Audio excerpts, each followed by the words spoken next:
ladies and gentlemen, mostly gentlemen. I've seen the analytics. We got them. Yep, got this in the mail last week. I'll make another video about it later this week. Truthfully, I don't really want to talk about that any more than I already have, but I do have a few more thoughts that I want to kind of process in a later video. I want to say a quick shout out to the members of this channel, the Bronco Buddies, if you will. They're listed here, and I appreciate you greatly. They're the reason that I can, continue to make videos, as are everybody watching. I do appreciate that as well. If you join the channel, I would appreciate that even more, and you basically get early access to some videos, you get exclusive videos, and you'll also have the ability to ask specific questions that I can answer in future videos, and other kinds of perks. But for the most part right now, just hitting the ball rolling with some members only videos and go from there. So feel free to like the video if you enjoy it, subscribe to the channel, and also join the channel if you would like. Those perks, exclusive stuff, and my unending appreciation for your willingness to contribute to this channel. Again, shout out these names right here, and get back to the video. Today's video is going to be more of a companion piece to a video I made last week regarding where you should buy cameras, and a lot of that advice kind of differed depending on where you're at geographically and financially, but I do think it was a good video to make in the current climate of trying to make film photography, which is an inherently expensive hobby, something that's affordable and accessible for just about anybody wanting to get into it. Now, this is my third time recording this video because for whatever reason, there's these faint sounds of 80s rock in the background. The first one was Lynyrd Skynyrd's Sweet Home Alabama, and the second one was, I don't even know, the Crazy on You song or something like that. And it's very faint, but as I'm editing, I hear it. I'm like, I can't in good conscience put that out there. So I'm really hoping, I've moved locations. I've changed as many variables as I can while still producing a reasonably quality video, and hoping that this is the last time I have to make this one so I can still deliver it by the end of today, as this is Monday and it's supposed to be kind of a news video. Now, I don't have any news to talk about, but I did have a discussion last week with a buddy of mine who I believe at this point now is in Italy on a trip. So shout outs to you, arrivederci, all that good Italian stuff, and have fun. He called me up because he was curious my opinions on the film he should bring. This is a question I get asked sometimes because I do shoot a lot of film, and this also kind of pairs nicely with some videos I have planned for this week, which would be kind of centered around a couple of the film stocks I've shot lately, and kind of goes hand in hand with some more news that will be coming out later.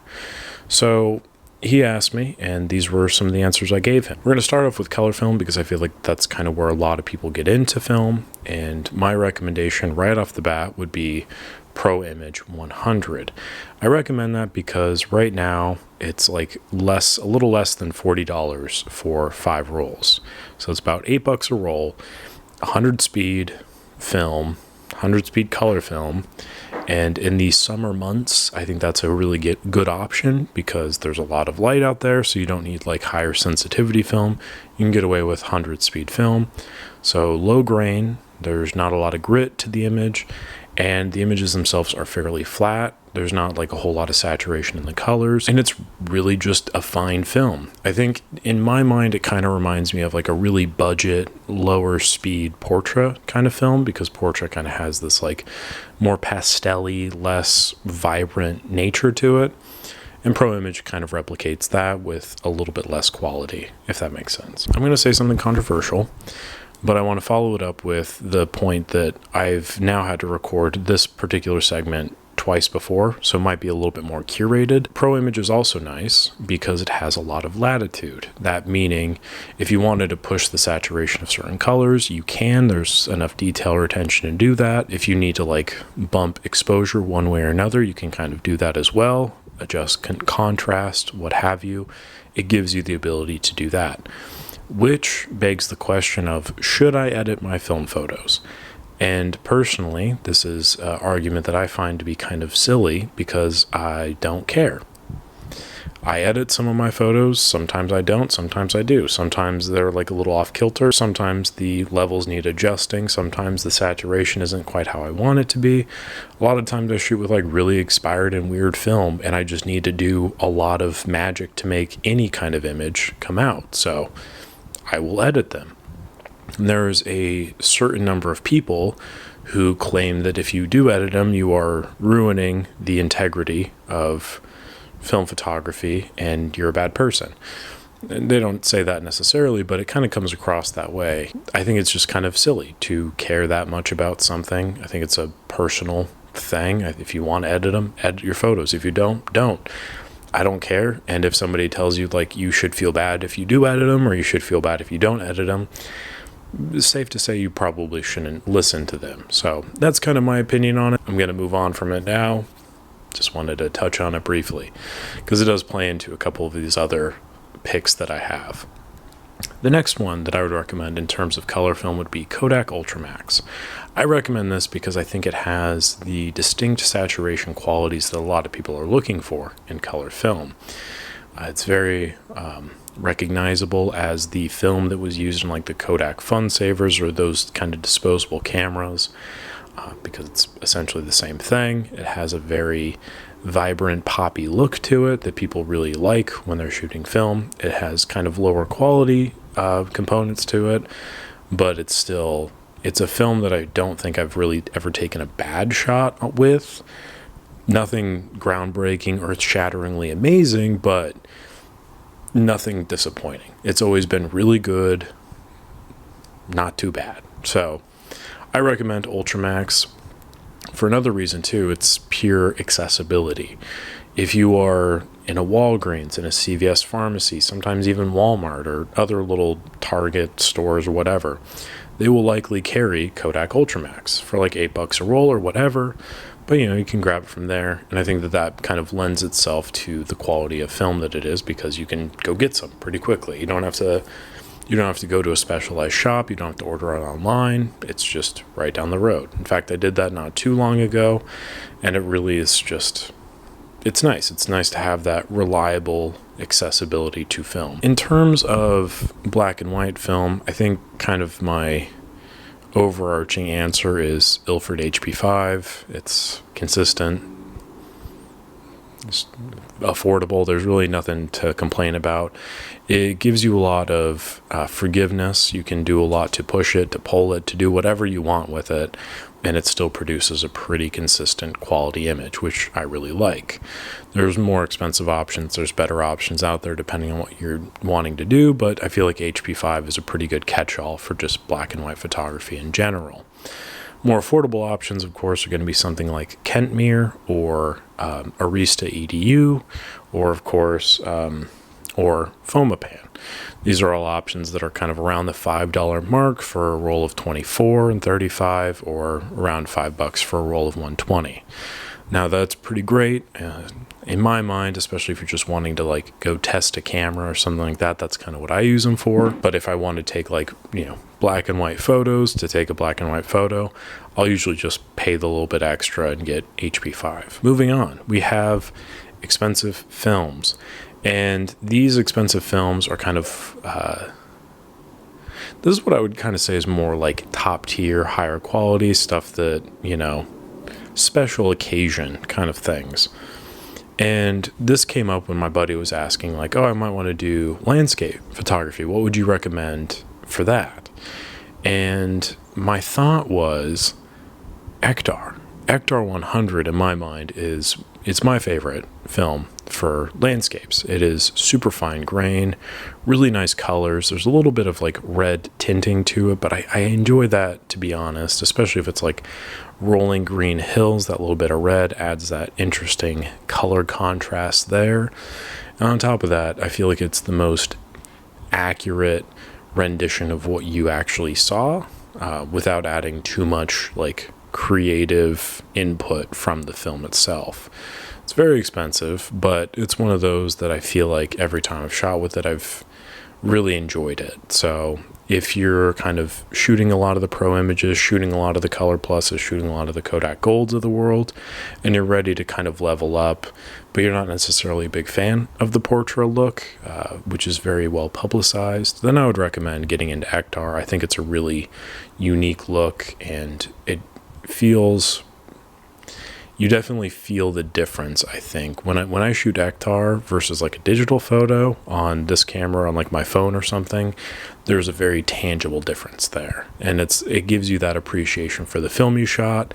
And at the end of the day, it kind of makes me grateful that I decided to lug, 4 or 5 cameras with me on this trip, as opposed to just one or my phone. So, next up in the expensive category, we have Velvia, which I think is a phenomenal film. Just straight up. If you want to shoot slide film, Velvia or Provia, but those are the ones you need to go with. Recently shot a roll of Velvia, and that's going to be one of the videos I make this week, the other one being about Pro Image, but it's a roll review with the Velvia that I shot. And let me tell you, I did not do myself any favors in this exercise, as you will see in the video. Really set myself up for failure completely, but the results that I achieved, I think, really go to show how good Velvia is, just in terms of the quality and the output and the vibrancy of the film. Each image, even the most bland images I took, felt lived in. They felt alive to a degree, and I'm hoping by the time that video comes out, I will have more succinct ways to kind of discuss my thoughts on it. But for the most part, I just was really impressed, genuinely impressed. That is in contrast to something like Ektachrome or E100, which is Kodak's slide film, and that is a daylight balanced film that I loathe is the word. Not even loathe, because I just don't get it. I guess I don't get it. I know people have taken good images on it. I know people have shot films on it, but it might just be a me thing. I'm not very smart or lucky, so it could just be me, but I feel like every time I've shot with it, it has been incredibly blue. Even last summer, I took it to Florida. Bright, sunny sunshine, Floridian weather, sun's out, guns out, gators out, whatever. Guns were kind of in because, I was not working out at the time. And, it was Florida, so there were definitely guns out. It still was super blue and super saturated, muddled in the shadows, overblown in the highlights. Just really bad images. Even the ones that I thought maybe would turn out okay, I did not enjoy. So if you want to shoot slide film for whatever reason, if you want to spend that extra money, I would go with Velvia or Provia if you can find it. Kind of same goes with the Fuji 200 and 400 film. Typically, I would recommend those. Like if it was, 2020, 2021, even 2022, I would recommend them because they're phenomenal. But it's 2024 and kind of hard to find. The price has gone up. The quality's kind of stayed the same.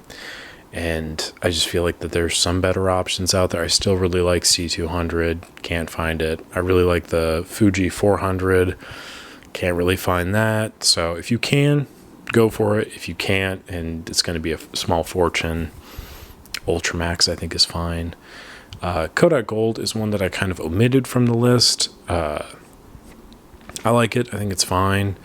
The 120 I'm having a bit of an issue with because it was initially released as the budget medium format color option, which is great because we need more of those. We need budget friendly options for people to get into film photography. But as Kodak recently released, they're raising the price of that, and now it's to the point where it's like not that much of a price difference between a pro pack of Kodak Gold 120 and like Kodak Portra 160 or even Portra 400. Like there's still a difference there to be sure, but it's like not that much, and the quality is very different. So it's kind of hard to say like, yeah, get Kodak Gold because it's a fine film. It's fun, very saturated, kind of lower detail. It's a fun thing, but if you want to get like really solid results, it is it can be inconsistent. And I would almost recommend like getting a Portra 160 or even a Portra 400, because a lot more people I feel like are looking for that look, and the Kodak Gold look, it just isn't for everybody. And at some point it was a lot more affordable, and so I was like, that's the one you should go with. Even if you don't necessarily like it, you're only out like $45 for 5 rolls, which is great. Now it's a little bit harder to say that. More expensive black and white film, I really do like the Ferrania film still, the P30, P33. There's so much richness in those films. They are a little bit more expensive, but I feel like, again, worth every penny. It's just they're slower, so good for daylight, but it's also something you kind of need to factor in. Not as consistent and reliable as HP5, but definitely feels more artisanal, a little bit more special to a degree. And that's pretty much it. That was kind of the rough summation of everything I gave him in terms of like my thoughts about what he should bring. I hope that also helps you to some degree as well. I'm also really hoping that there's no like 80s rock music playing in the background of this one, because I really don't want to re-record it. But the final point that I want to make, and this is something I'll talk about in the future videos this week, is that I have a website. You might know this. I put it at the end of all my videos, but I'm going to use that website a little bit more because I've not really felt inclined to post on Instagram for any number of reasons, but I've been shooting a lot of film and I want to find a reason to shoot film consistently. And so I want to put up more of like a written version of some of these videos on my website where I talk through in more detail.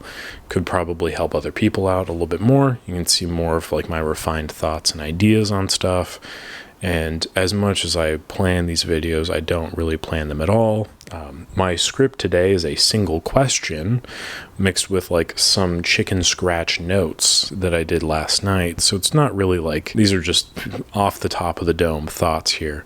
I want to take a little bit more time, kind of write stuff out, and hopefully share more opinions there that I can then maybe leverage into future videos, but then also just have another backup. If you want to spend more time going through my thoughts or not, that's fine too. So I will be doing that for the Pro Image 100 video I have planned for later this week, and the Velvia video I have planned for later this week as well. Anyway, those are kind of my thoughts on the films you might want to look into getting.